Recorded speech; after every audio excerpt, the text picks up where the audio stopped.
What's up, everybody? Welcome to episode number 48 of Week in Review. My name is Sean, and on this week's show, we're going to talk about two movies, and we'll look forward to this week's new releases. Our first movie this week is actually a movie that's appeared twice before on this show, and this is the third different cut of the movie that they've released, and it's Once Upon a Deadpool, which is a PG-13 recut of Deadpool 2, which is an interesting idea that I don't think lives up to its full potential. Because this is a PG-13 recut of an R-rated movie, it led to some weirdness from an editing perspective and from a joke landingness perspective. There are a couple of weird editing errors that happened. One of them has to do with Deadpool's hand at a certain point in the movie doesn't have a hole in his glove, and then all of a sudden does have a hole in his glove. If you saw the R-rated version, you know why. A gun goes off, it goes through his hand, whatever. But because they can't show that in a PG-13 version, they show the same shot, but they don't show the bullet penetration, and so it just goes into his hand, and then the scene continues. But the very next shot, because in the regular cut of it, it goes through, all of a sudden he just has a hole in his glove, and so that was kind of weird. And there were a couple other weird parts. There was a lot of lip sync issues where they weren't even close. It feels weird to go pay money to watch what is basically the TV cut in a theater, and that really showed at a couple of sequences where the audio would shift too much. It would be one layer, and then it'd be kind of lower and then kind of higher, and it just didn't seem like it matched very well. Then it was off on a lip sync thing, and there's kind of a mess, honestly. Some parts where I'm just ooh, this isn't even, it's not even close. I understand if it's off a little bit. You see a lot of them, especially when they're doing conversations back and forth, and they cut back, and somebody's face or head is in the foreground and their jaw doesn't quite match up, but it's not as obvious because you're supposed to be looking somewhere else. But there are times where you're supposed to be looking at this character and his mouth is just moving, but it's not anywhere related to where it should be with the words that he's saying. So that was kind of weird.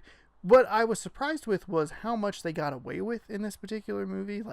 It's a PG-13 movie. They did a lot of clever editing to kind of work around the more graphic violence and the more graphic language, including a very funny scene having to use a bleep button, essentially, that I found very entertaining. And they, weirdly enough, they used some scenes that they had cut from the original version that were in the unrated version and then put them in this version. So it's kind of a weird mishmash of different cuts of this movie, and it's super bizarre. The biggest difference between Deadpool 2 and Once Upon a Deadpool is obviously the framing device, which is reminiscent almost exactly of The Princess Bride, with Fred Savage reprising his role as the kid in the bed while someone tells him a story.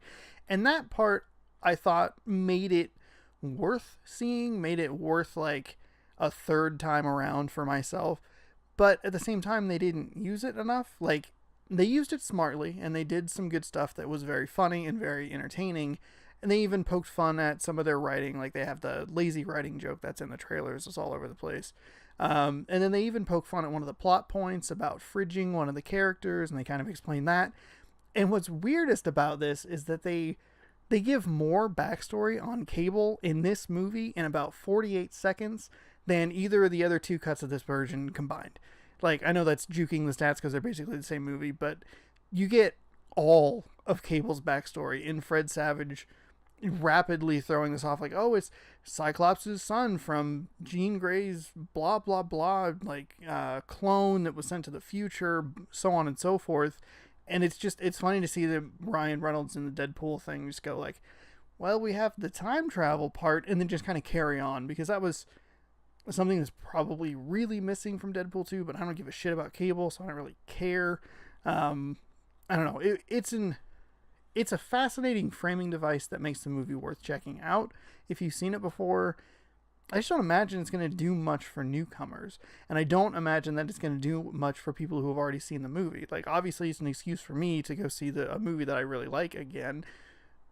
But if you're a kid going to see this movie and your parents let you watch MCU movies but not Deadpool, you're going to notice that this is a step below. But that's also because it's not in its correct format. Its correct format is in an R-rated format, and that's a lot of, some of the charm is taken out by removal of it's it's not designed to be PG-13. It's designed to be rated R, and they do a lot of clever editing, but it's still hard to shake that feeling that it's like, this isn't the way it's meant to be seen. The most egregious error of all with this particular movie is it doesn't have the Celine Dion song. I love the Celine Dion song, like, without, and that's not a joke. I know I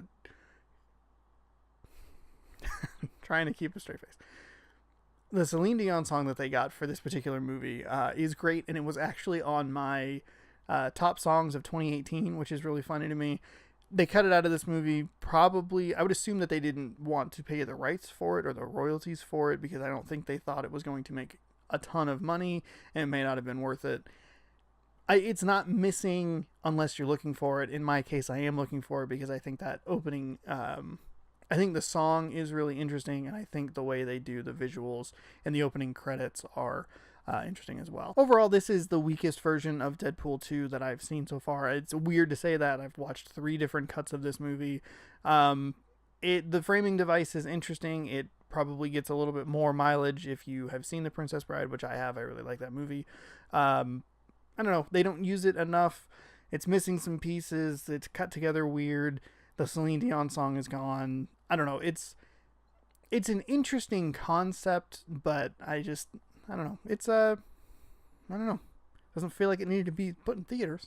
Of course, if it was just on Blu-ray, I would have complained the other way. If you're like me and you like the movie in the first place, this may be a worthwhile revisit, but if you didn't really care or this doesn't speak to you, you're not missing anything. Switching over to a different Marvel property, weird how that worked out. We're going to talk about Into the Spider-Verse next, and I'm going to just rant and rave about it for the next X number of minutes because the movie is magnificent.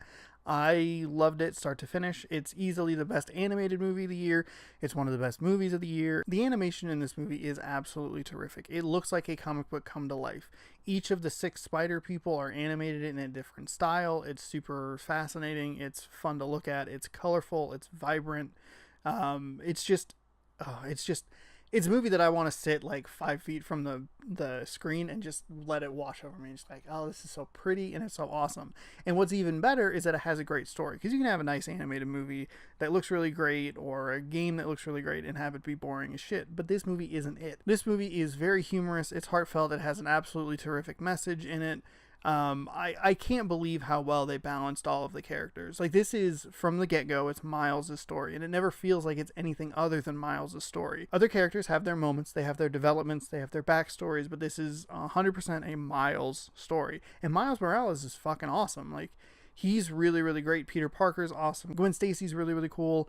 I liked all of the characters. The other 3, Spider-Man Noir, Penny Parker, and Peter Porker, they aren't in there as much, so it's hard to, it's hard to compliment them, I guess. They're like cool ideas, but they don't play as large a role. Speaking of characters and backstory, because this world feels so lived in, and if you see it, you'll understand why I'm saying feels like it's lived in. You don't need as much backstory on the villain aspect of it.